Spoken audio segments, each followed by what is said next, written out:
obstruct obesity, deter diabetes, inhibit inflammation, and halting heart disease.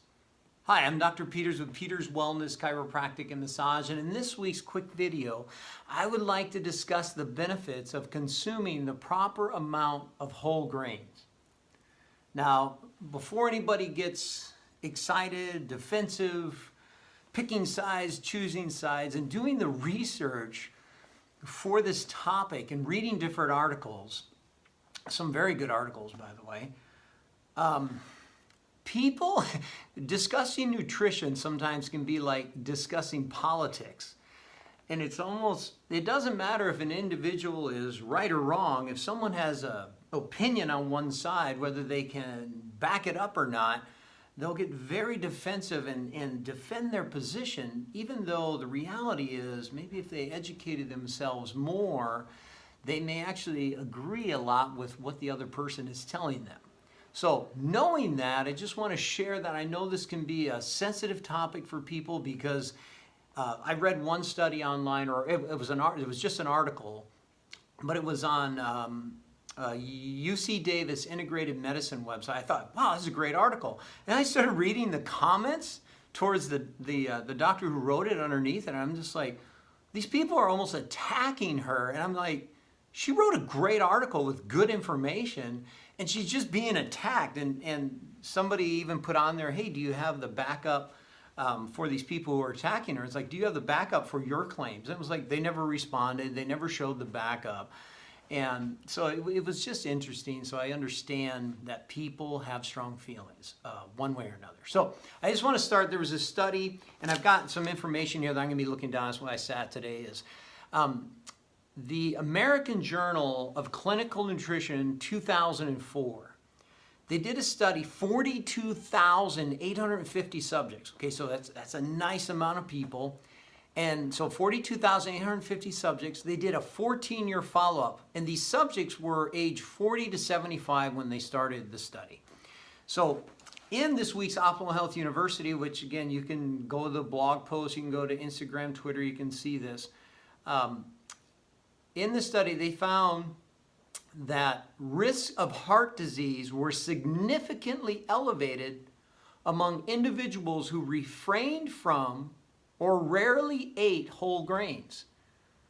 So people who refrained from whole grains or rarely ate them had a significant increase in heart disease. And I found that very intriguing, very interesting, because I personally don't eat a lot of grains. I mean, that's just me. I've experimented, they say know yourself. And I know that when I eat a more balanced diet, more proteins, I play around with that and I experiment. I will tend to do either a 60 or a 90-day experiment with my food intake and see how my body responds. And as a doctor or educator or teacher, in looking at helping people understand, you have to know how your body responds.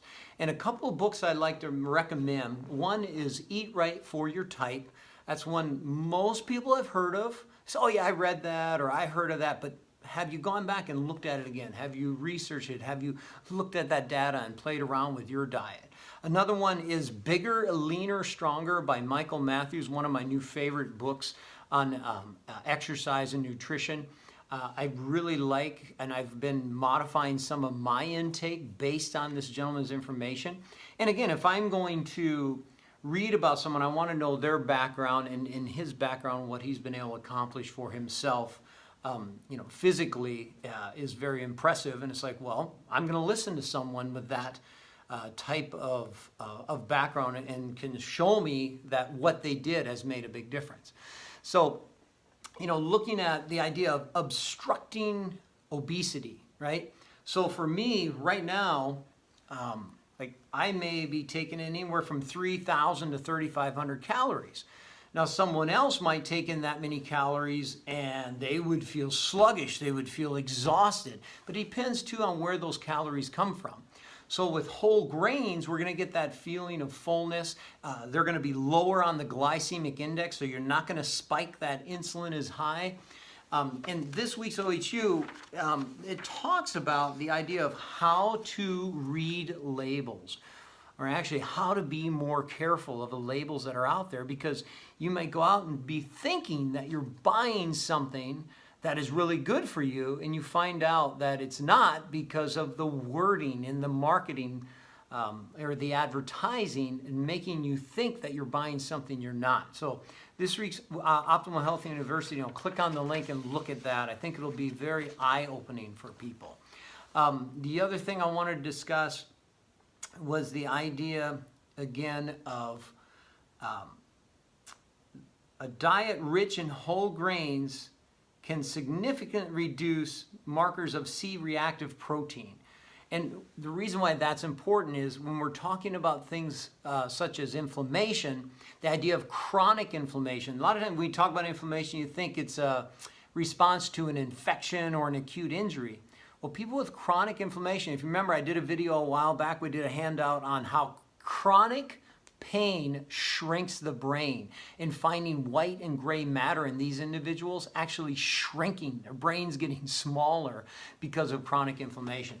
So pick up this week's Optimal Health University, really start to learn the idea of whole grains, and just a couple of quick pointers in here. If just the phrase wheat, whole grain, or contains whole grain appear, most likely only a fraction of the product consists of whole grains. You want to look for 100% whole grain or complete whole wheat.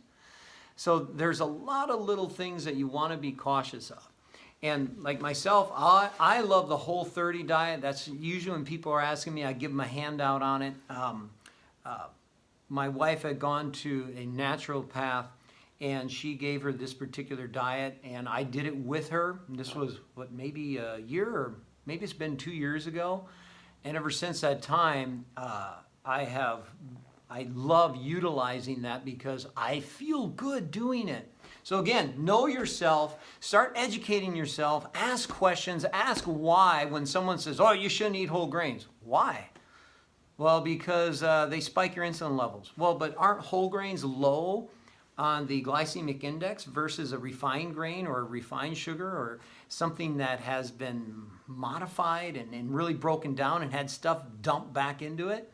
So just educate yourself, ask good questions, ask me questions on here, post a comment, I'll do my best to respond to them, or send me an email at drpeters@peterswellness.com. So just think of whole grains. I want to leave you with this.